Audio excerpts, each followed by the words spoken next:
What is up, guys, and welcome back to the channel. Today, as you guys can see in the title, we are going to be talking about the Latitude Bite. So I've been wanting to get one of these for probably about a year and some change. I've just kind of been hesitant to pull the trigger on it, for no real rhyme or reason. I first saw it last year towards the end of season, so I didn't really buy it towards the end of season because I knew it would just be sitting with all my hunting gear for a year until I got to use it. But I got it for this season. This is gonna be really good for public land, and this is kind of, I've only used it a couple times. Obviously it's early in the season, but I'm gonna go over my thoughts on it, what I think they did really good on, maybe some improvements. Again, I don't work with Latitude in any way, shape, or fashion. This is just my honest opinions on their product. I paid for this thing, so no different than anybody else buying it. This is just my honest thoughts and opinions on it. So this is what it looks like. It's super thin, as you guys can see. Hopefully that's focusing pretty well for you guys, but it's super thin. One thing that really grabbed my attention about it was literally how small it was, which it was also kind of a concern of mine, because as you guys know, I got my bow over here, that's why I'm looking over this way, but I run a quiver that is non-detachable, so I run a two-piece quiver on my bow.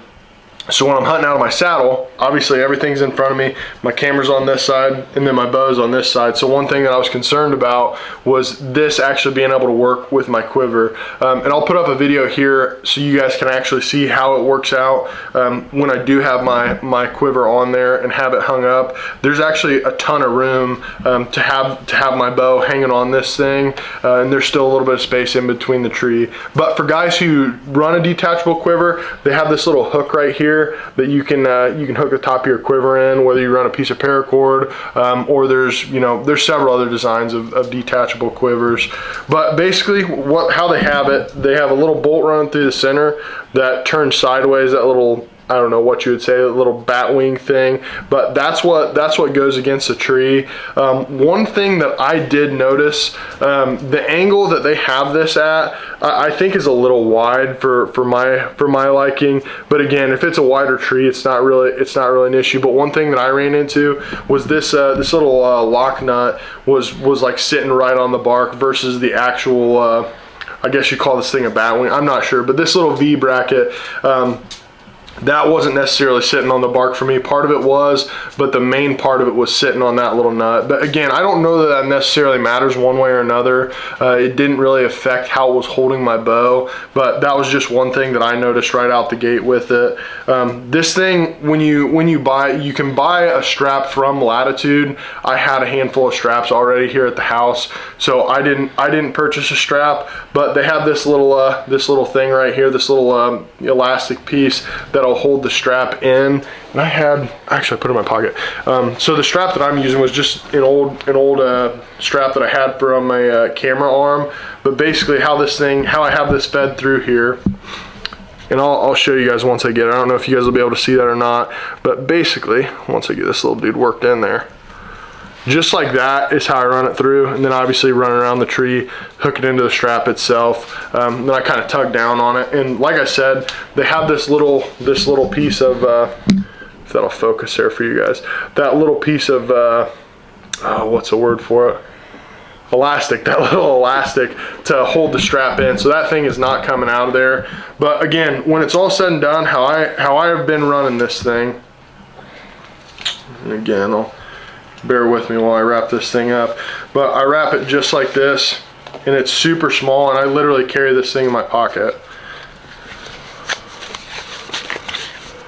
So just like that. I'm in a pair of blue jeans right now, but literally this thing will fit in my pocket. And as you guys can see, it doesn't take up a whole lot of space. With my hunting pants, I have zipper pockets here, and I typically run it in that zipper cargo pocket. But this is how small this thing gets, and it'll hold up your bow. And again, you can hold other stuff on this too, whether you want to hang your rangefinder onto there, whatever the case may be. But I am a really big fan of this product. Again, I haven't used it for an entire season yet, but I've used it for a couple hunts here in early season, and it has been awesome. It's going to be great for running and gunning on public land, or just any sort of property that you're gonna be running and gunning, hanging stands on. But I'm really excited to use it. I think it's a pretty good product. It's about 40 bucks shipped. I can't remember exactly what it is on the website, but I'll put up a picture right here so you guys can see what it's actually listed for on their website. And I'm also gonna put down in the description below a link to the website, so if you guys did want to go check it out and buy it, you guys can go down and get it that way. So, but again, I'm a big fan of this product. They have a bunch of other cool products for mobile hunters and saddle stuff like that on their website. So if that is something you're interested in, go check them out. But again, that's gonna do it for this video. Hopefully you guys found it useful, you know, maybe gave you a little bit of insight on this product. But if you guys like this video, give it a big thumbs up. That would really help me out. And check out some of my past videos if you haven't already. But I'll see you guys in the next one.